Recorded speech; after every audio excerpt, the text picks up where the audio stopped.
Hello, Smoky Mountain Faith Food and Fun family.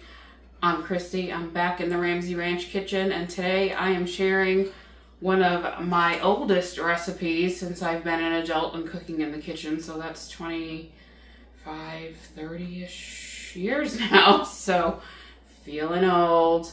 We are going to make my favorite meatloaf recipe, which evolved from Miss Daisy's Celebrate Tennessee Cookbook, which I have had my entire adult life. And this in itself is a history lesson, and the story behind the meatloaf and the sauce and even the mashed potatoes has a history lesson. So I hope you'll join us in the Ramsey Ranch kitchen while I show you my favorite meatloaf, the sauce. The secret is in the sauce, y'all. And we're gonna fry up some wonderful cabbage with bacon.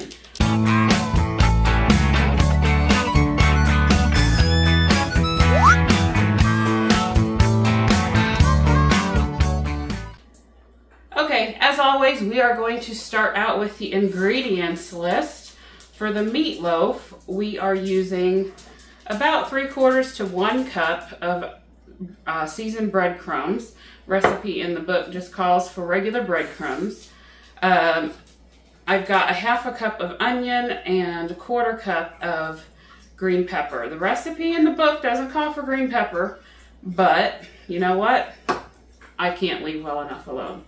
1/2 cup of milk, 1/4 cup of ketchup. Now, here's how I've changed it over the years is I use chili sauce, a little bit more zing. A couple of splashes of Worcestershire, not in the original recipe, my addition. 1 beaten egg, and of course, you gotta have meat and meatloaf. I'm introducing you to Sam Burger. This wonderful ground chuck, or possibly the ground sirloin, I'm not sure. It's ground beef. Came from our friends Emil and Margaret. They are friends of the channel, and they brought us some amazing fresh beef from their own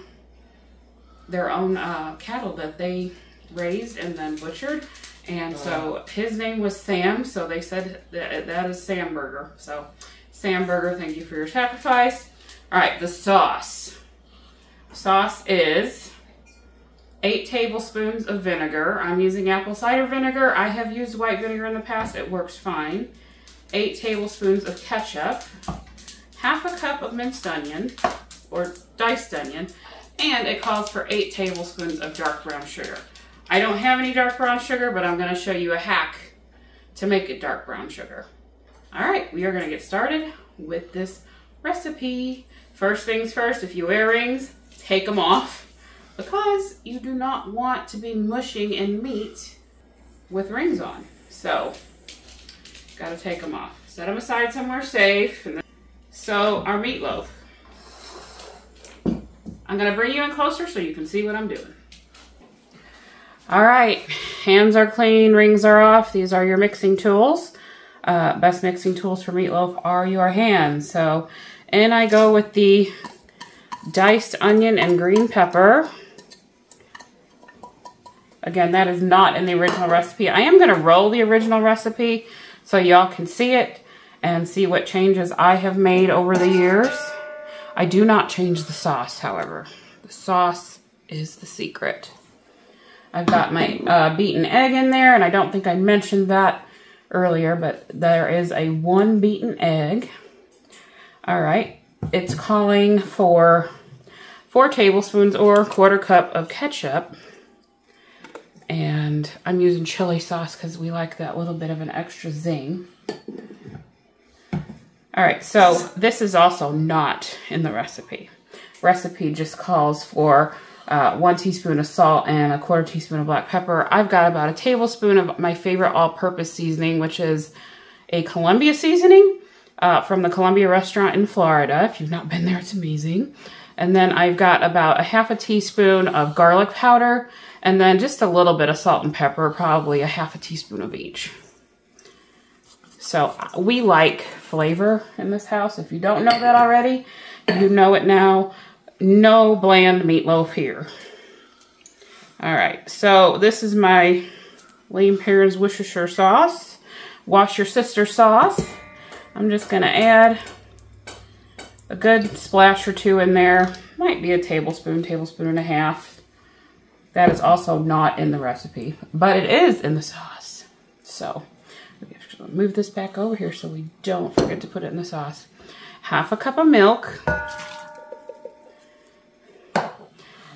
And your breadcrumbs. These are seasoned breadcrumbs, so that's what I'm using. Okay, so I've got my mixing tools here. That's the best way to mix a meatloaf. And then this is 2 pounds of hamburger. Again, thank you, Emil and Margaret, for being so kind and generous and thinking of us and bringing us some wonderful, beautiful, organic, farm-raised beef from your cows. I think they said they have another one they're raising currently. You know, the Ramsey Ranch ain't big enough for a cow. So really, you're just gonna get in there and then mush it around until it's well mixed. You don't want to do it too much because then it will not be nice and soft. But that's basically it. And I'm going to wash my hands and show you how I put it in the pan. Alright, so as you can see, I've got a 9x13 pan here. This was my mama's good old faithful stainless steel pan that she took to everything, made every cake in. She did everything with this pan, and it still looks like a brand new pan, and it is older than I am, so that's more than 48 years.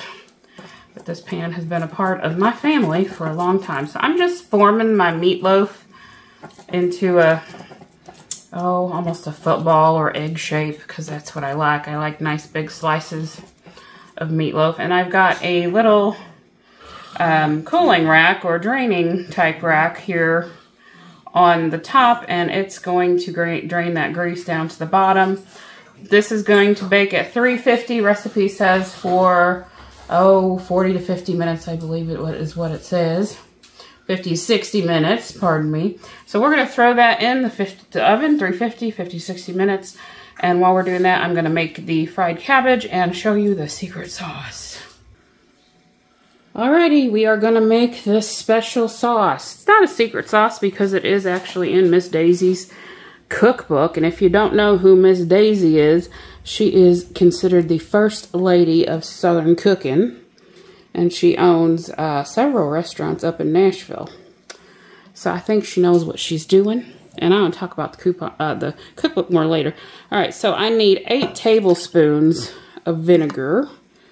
So I'm going in with, it's basically a half a cup is what that would come to. And then I'm going to, okay, so now here's the secret. This is the secret.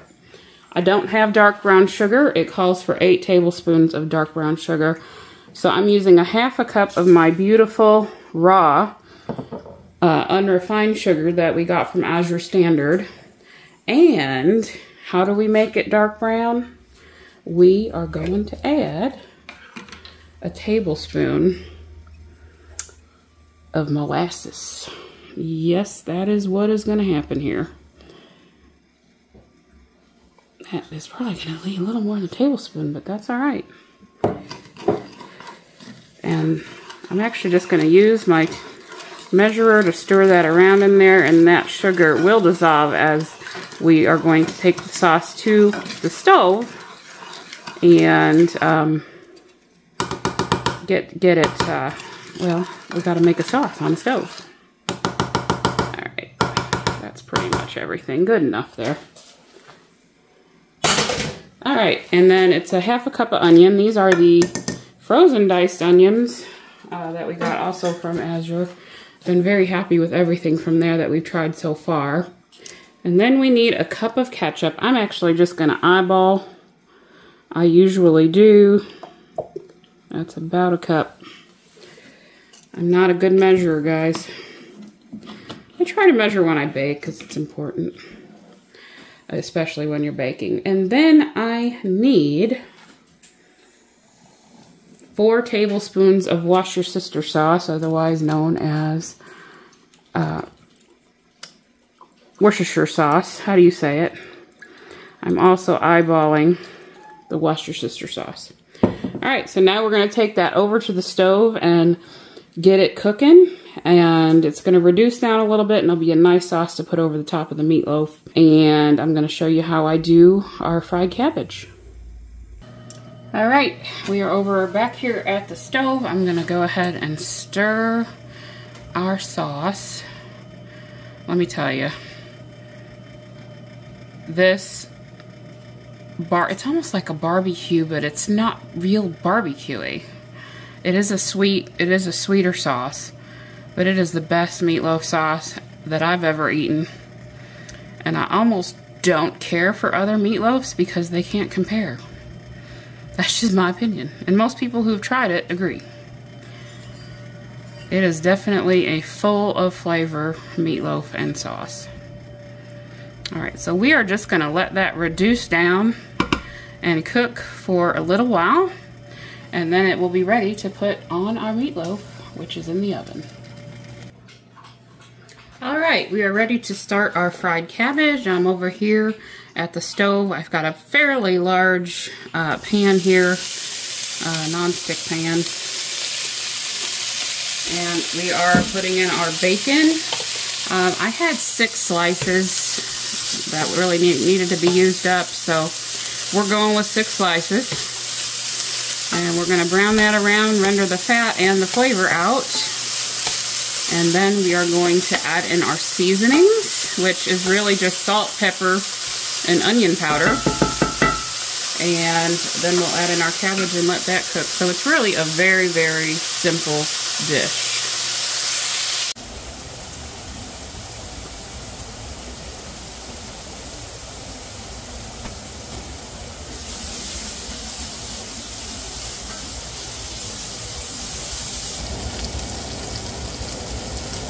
So while I've been making the bacon, or frying the bacon, my sauce has been simmering, and I want it to reduce down just a little bit more. The recipe says 5 minutes. I usually go a little longer than that because I want it to be a little bit thicker when I put it on the meatloaf. But as you can see, it's getting darker and more rich looking as we go along.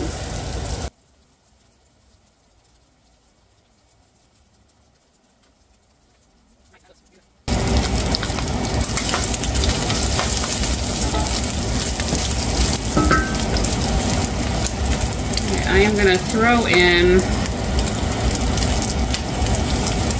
some sea salt and some pepper.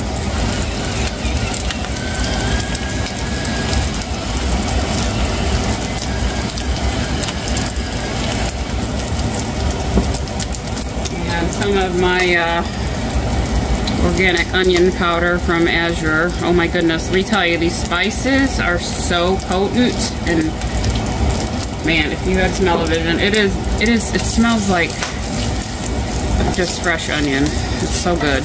Alright, so I've got that in there. I'm going to start throwing in my cabbage. I've got 1 small head of cabbage here.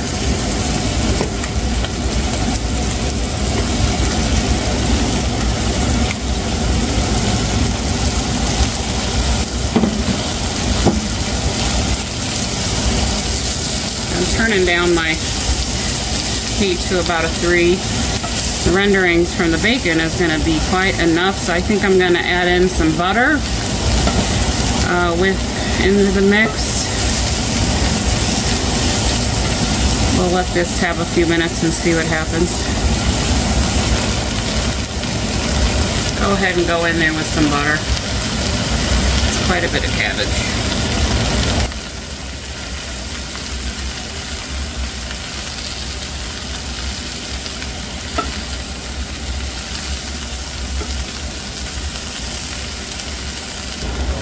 I'm going to throw a lid on it and let that cook for maybe 10 minutes and see what it looks like.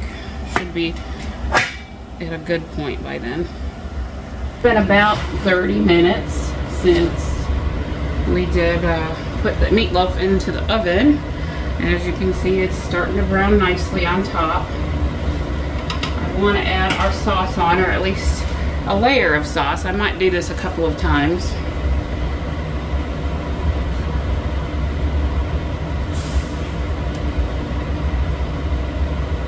There we go. All right. Wow. It's starting to look like my meatloaf, y'all. Back in the oven.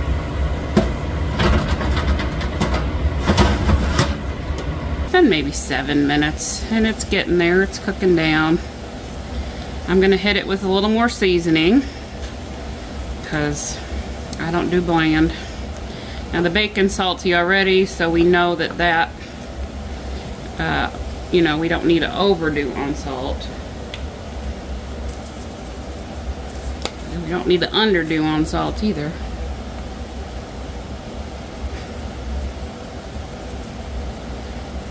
This is actually Celtic sea salt. It's supposed to be a healthier salt for you. A little more pepper. I think Brooks might be more excited about the cabbage than he is the meatloaf. I'm more excited about the meatloaf. And then we got to talk to you about the mashed potatoes.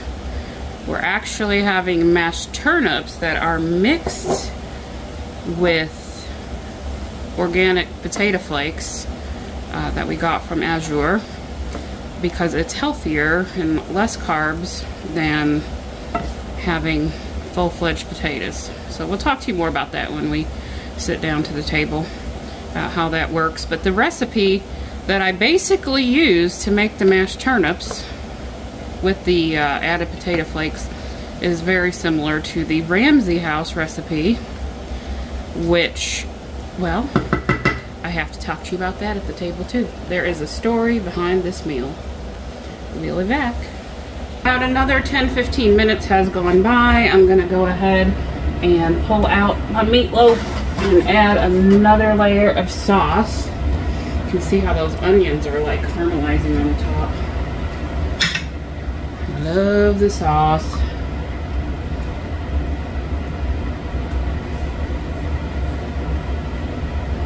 And I do leave just a bit of sauce out so that if we want to pour some on our slices of meatloaf, we can do that. But yes, please, you wish you could smell this right now. Alright, we should be getting pretty much on the way to done here with this cabbage. We like it a little bit crunchy, so if you like it more soft, you can cook it longer. It's really all there is to that. I see a couple pieces of the core here. I think I'm just going to remove those because those aren't going to be good anyway, and the chickens will love it. Super simple, southern staple, very budget friendly, and Brooksy baby loves it. There it is. Okay, so look at all the grease that drained off of that meatloaf that we won't have to eat and put in our bodies. And I'm going to let it set for a few minutes, and then we're going to plate it up, and we will see you back at the table. Show you our finished meatloaf. That delicious sauce, wonderful beef. I think it's time to eat. Alright, meatloaf, the famous Christy meatloaf, otherwise known as Miss Daisy's meatloaf with a Christy spin, but the sauce did not change. Dinner is here, and fried cabbage with bacon for you. Always excited about and we've that. got mashed turnips with some of the organic potato flakes mixed in because that makes them creamier. So I'm going to pop up a recipe on the screen for the Ramsay House mashed potatoes that are in this book. And quick story before we try is this book is 29 years old, something like that. Anyway, I got it when I was a young bride before I was a mom in my first marriage, and I hooked onto the meatloaf recipe in here. And it has been my meatloaf forever and ever. And I love it. I'm super picky about meatloaf since I do this recipe, but I do change what's in the meatloaf itself, but I never change the sauce. Yep. The secret is in the sauce. So, long story short, I didn't know Ramsey House from Schmamsey House when I was 21 years old when I got this book. And I always loved all things Tennessee, and I'm telling you, this book is amazing. This is an amazing cookbook from Miss Daisy, the first lady of Southern cooking. And I've been looking through it all day, and all the recipes, and there's history lessons all throughout it, history about each county, everything. But I didn't know Ramsey House from Schmamsey House, and there is a history lesson on the Ramsey House, and they are next to the mashed potato recipe. Long story short, I ended up moving to Tennessee and marrying a Ramsey. A Ramsey. From this area. So the name Ramsey in this cookbook in Tennessee has kind of been a red line through my life. I just thought it was always fascinating. So I married this man here who's a Ramsey, and we got to go to the Ramsey house shortly, let's see, a couple of weeks ago. Go back and check that video out because it is an interesting piece of Tennessee history. But I know you want us to try this food. Yes. So, without further ado. Ladies first. All right. Well, I'm opposite you. Yeah, it doesn't matter. I always say ladies first. Go meat. No, I always go meat first. Oh, okay.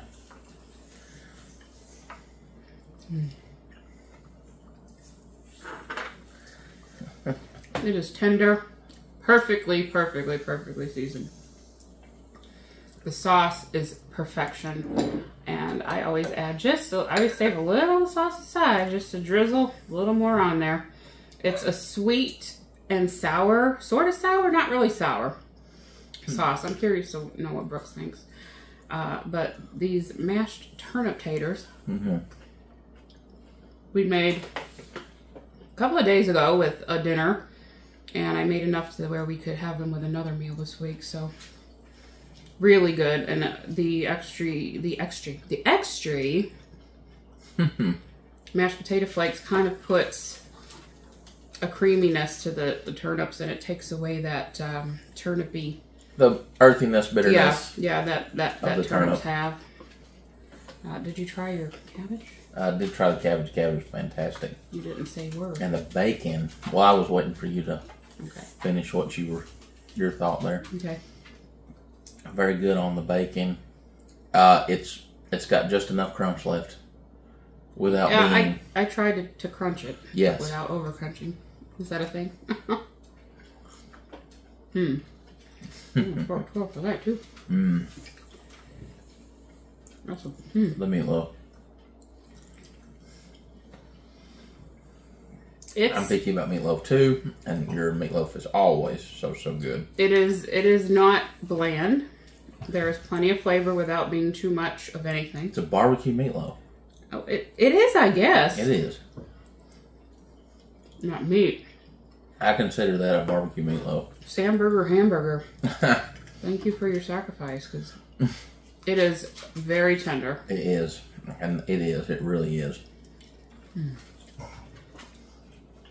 This is why I very rarely order meatloaf out anywhere, because mine is just awesome. So mine or Miss Daisy's with my spin. It is good. I'm really happy with that, and I hope that the folks will make it. And if this book, I don't know that is in production anymore. It's quite old. You can probably find it on eBay. But I'm telling you, y'all, I haven't really looked through it in many years. I always would just go to the meatloaf recipe, which have smudges of sauce on the page.